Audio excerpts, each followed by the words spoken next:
Shall we change our emotions for the better? Yes. I think so. Prove this to ourselves. Please join me. And for this study, I don't even want to teach people the heart position. Okay. To keep it as simple as possible. So I'm just going to ask you as a participant, please tell me about something that you love. Zoe. So I'm going to talk about last night. Like yesterday, my husband and I decided to go to the theatre and see the BBC Big Band at the local theatre, and they were doing James Bond songs. So it was live music, full on brass band. But you know what made me feel amazing was the guy that was the conductor. He's also an arranger, composer, musician himself. He was 85. Wow. He'd been doing that job on and off for 50 years. Wow. And he loved what he did. He was up there for the 2.5 hours, and he's obviously incredibly talented, but he just loved what he did. And he is still doing it at 85. I was like, that's uplifting to watch. And I was like, that's what I'm taking away from this. Yes, the music was brilliant, but it was him who I will remember. It was kind of that guiding light of like, you do what you love, you don't want to stop.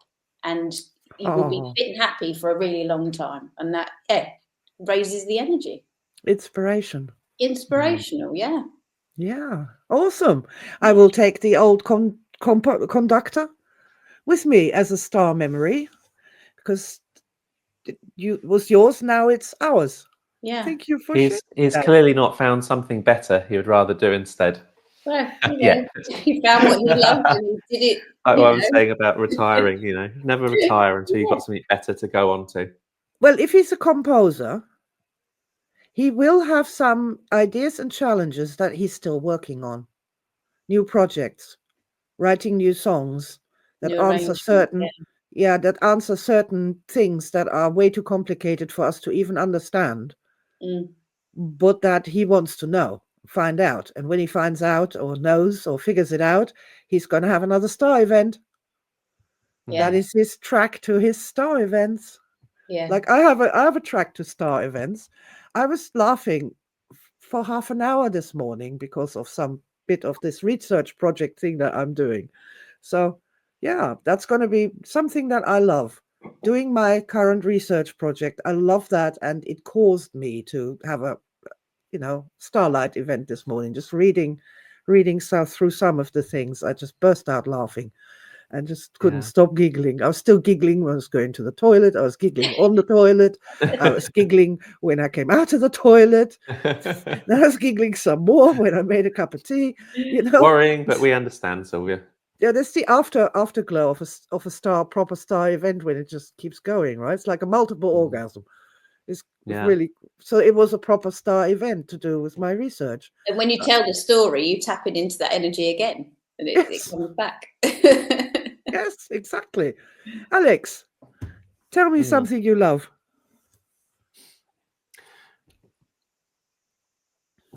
What's in my mind at the moment is that I woke up this morning completely stressed about having about 20 things to do, and I was so stressed that I couldn't quite focus on anything. So I went down to the beach. I made my normal. I was wondering, what should I do? Just kind of like let the sun heal me.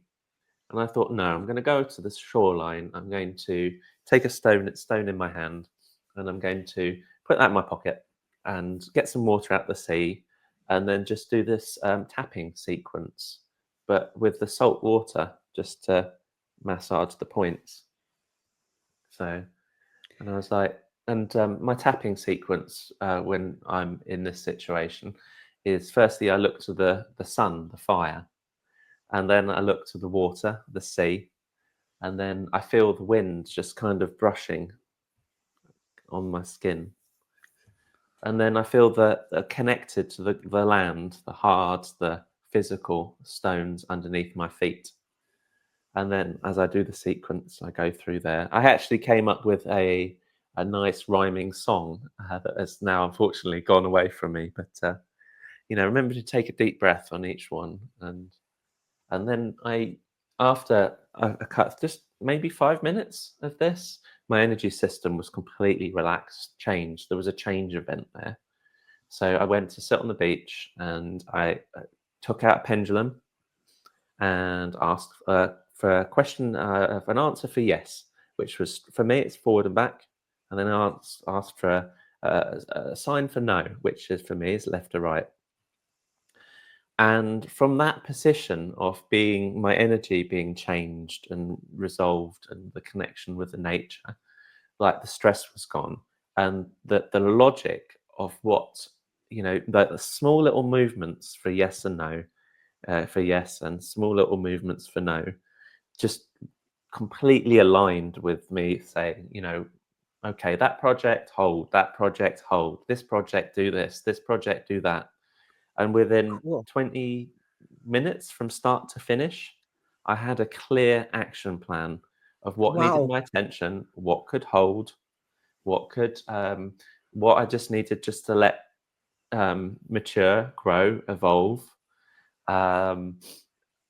All that, like, I felt like my incarnation was just this fried, scrambled mess. And then I'd that absolute healing event. And Oh, so I that's went back to beautiful. shoreline, took my stone and threw it into the sea. And I've got these sunglasses on that polarize.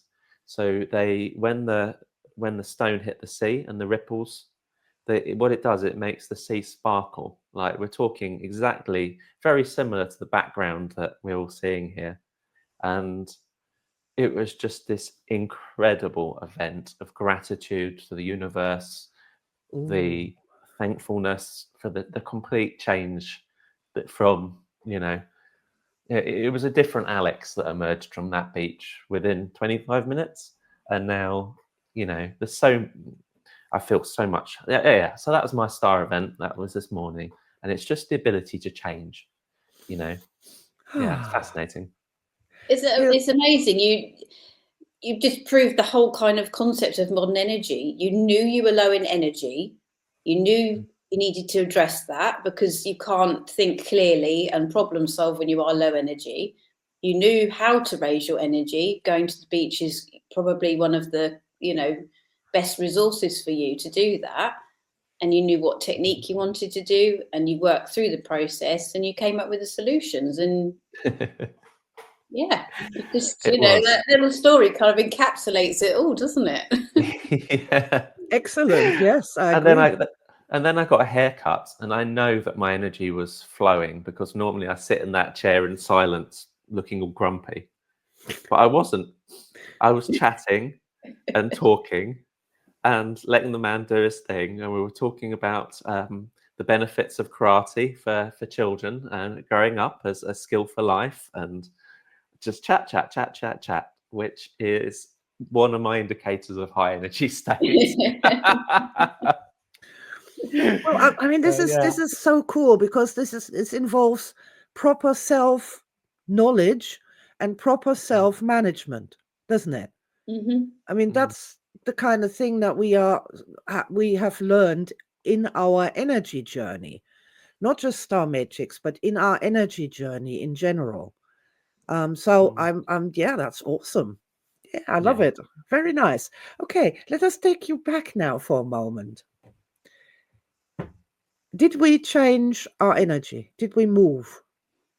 Did we change our emotions Yes. during the telling of these stories? Yes. Certainly. Yes, we did.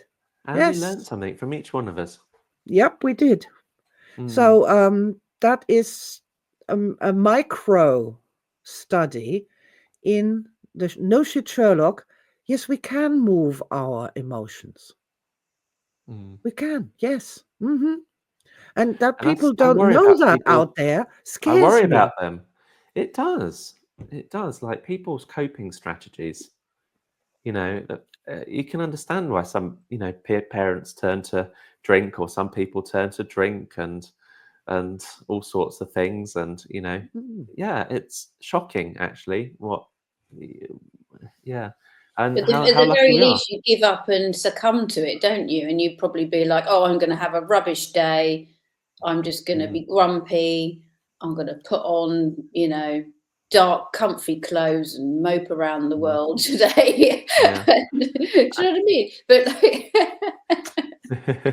but Alex is in a bright shirt. Do you know what I mean? Like for Alex, wearing a dark black jumper would probably be a representation of his mood. Well, I got home. The black shirt that I was wearing was removed, and I thought I'd There go you for something go. a little bit more colourful today. Right, Now you I have. wearing black I'm going to have to say something here. I have transcended this whole thing, and to me, the black clothes represent not depression, but the background upon which the stars may sparkle.